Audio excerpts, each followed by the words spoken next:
Hello बच्चों, आज हम लोग बिजनेस स्टडीज़ में पढ़ना है हमें कैरेक्टरिस्टिक्स ऑफ कोऑर्डिनेशन। कोऑर्डिनेशन का मीनिंग मैंने बताया था, आज उसका हम कैरेक्टरिस्टिक्स पढ़ते हैं। मीन्स उसमें क्या क्या फीचर्स क्या क्या हैं उसका नेचर क्या है। नेचर भी कह सकते हैं, कैरेक्टरिस्टिक्स भी कह सकते हैं, फीचर्स भी कह सकते हैं। तो पहला जो फीचर है, coordination integrates group efforts. Coordination क्या करता है? इंटीग्रेट करता है, जोड़ता है, कनेक्ट करता है। किसको? Group efforts. किसी भी ऑर्गेनाइजेशन में बहुत सारे पीपल होते हैं, बहुत सारे लोग होते हैं काम करने वाले, अलग अलग डिपार्टमेंट होते हैं, मैनेजमेंट का अलग अलग लेवल होता है, डिफरेंट फंक्शंस होते हैं मैनेजमेंट के, तो उनको इंटीग्रेट करता है। लिखा है कोऑर्डिनेशन यूनिफाई करता है, एक रूप बनाता है अनरिलेटेड और diverse interest into purposeful work activity. जो लोग होते हैं काम करने वाले, उनका अलग अलग इंटरेस्ट होता है, डाइवर्स इंटरेस्ट होता है। उनको हमें एक गोल के लिए डायरेक्ट करना है, एक डायरेक्शन में ले जाना है। और वो डायरेक्शन क्या है? जो ग्रुप एफर्ट का जो कॉमन फोकस है, वो ऑर्गेनाइजेशन का जो ऑब्जेक्टिव है, उस ऑर्गेनाइजेशनल ऑब्जेक्टिव की ओर डायरेक्ट करना सारे एफर्ट को। तो एक कॉमन फोकस देता है कि हमारा अल्टीमेट गोल क्या है। जो ऑर्गेनाइजेशन का गोल है वही अल्टीमेट गोल है। सेकेंड कैरेक्टरिस्टिक है कोऑर्डिनेशन का, coordination ensures unity of action. तो कोऑर्डिनेशन क्या करता है कि बाइंडिंग फोर्स की तरह काम करता है डिपार्टमेंट्स के बीच। किसी भी ऑर्गेनाइजेशन में, जो बड़े ऑर्गेनाइजेशन होते हैं, उसमें कई डिपार्टमेंट्स होते हैं। डिपार्टमेंट्स क्या हैं? जो टास्क होते हैं, जॉब होते हैं, जो सिमिलर टाइप के, उनकी ग्रुपिंग कर दी जाती है अलग अलग। जैसे production department, purchase department, marketing department, personal department, बहुत डिपार्टमेंट होते हैं कई सारे। तो उनके बीच ये कोऑर्डिनेशन बाइंडिंग फोर्स का काम करता है और ये सुनिश्चित करता है, ये इंश्योर करता है कोऑर्डिनेशन कि वो ऑर्गेनाइजेशन के गोल के लिए ही सबका फोकस होना चाहिए। उनका अपना अलग अलग ऑब्जेक्टिव भी होता है, लेकिन वो सारे ऑब्जेक्टिव्स को डायरेक्ट करना है कहाँ पे? जो ऑर्गेनाइजेशन का गोल है।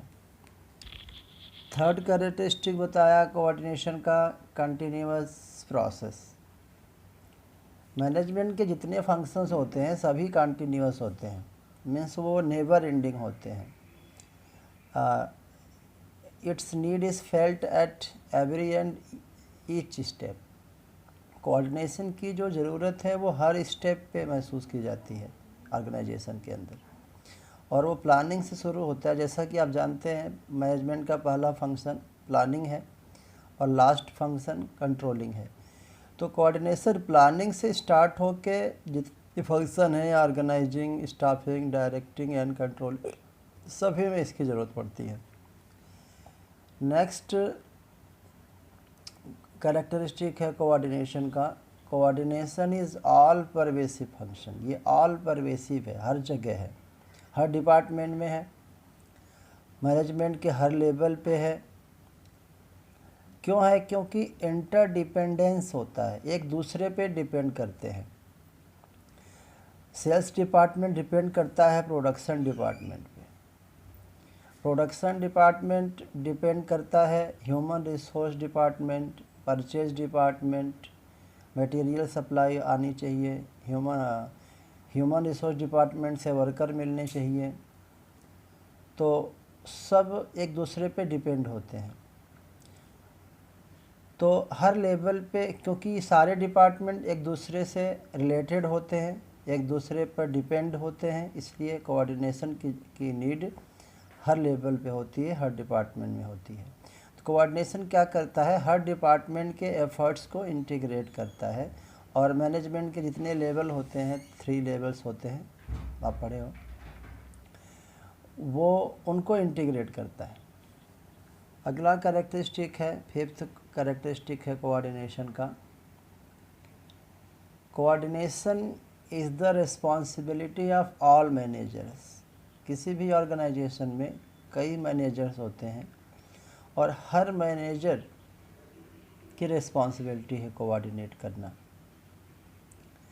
और इसको कोई अवॉइड नहीं कर सकता, अपने रिस्पॉन्सिबिलिटी से कोई बच नहीं सकता है। टॉप लेवल कोऑर्डिनेट करता है अपने सबऑर्डिनेट से। सबऑर्डिनेट मीन जो लोअर लेवल पे होते हैं, हमारे अंडर में जो काम करते हैं, जिनको हम इंस्ट्रक्शन देते हैं और हम उनसे रिपोर्ट लेते हैं, फीडबैक लेते हैं। तो जो ऑर्गेनाइजेशन की ओवरऑल पॉलिसीज़ होती हैं उनका सही ढंग से इम्प्लीमेंटेशन हो, इसलिए टॉप लेवल को कोऑर्डिनेट करना पड़ता है। मिडिल लेवल दोनों से कोऑर्डिनेट करता है, टॉप लेवल से यानी अपने ऊपर वाले से, और नीचे लोअर लेवल यानी फर्स्ट लाइन मैनेजर जो होते हैं, lower level, operational level, supervisory level, दोनों से कोऑर्डिनेट करना पड़ता है। और ऑपरेशनल लेवल जो होता है यानी लोअर लेवल जो मैनेजमेंट होता है, वो वर्कर की एक्टिविटी को कोऑर्डिनेट करता है, जिससे कि जो वर्क है वो प्लान के अकॉर्डिंग हो सके। नेक्स्ट कैरेक्टरिस्टिक है कोऑर्डिनेशन का। Coordination is a deliberate function. Willingly होता है, जानबूझ के होता है, ऐसा कोई स्पॉन्टेनियस नहीं जो अपने आप होता है कोऑर्डिनेशन, ऐसा नहीं है। अपने आप कोऑर्डिनेशन नहीं हो सकता, हमें करना पड़ता है। उसके लिए हम प्लानिंग करते हैं, उसके लिए विचार करते हैं, उसके डिस्कशन करते हैं, गाइडलाइंस बनाते हैं, इंस्ट्रक्शंस हम सर्कुलेट करते हैं, तब जाके कोऑर्डिनेशन होता है। तो ये हो गया कोऑर्डिनेशन का कैरेक्टरिस्टिक्स।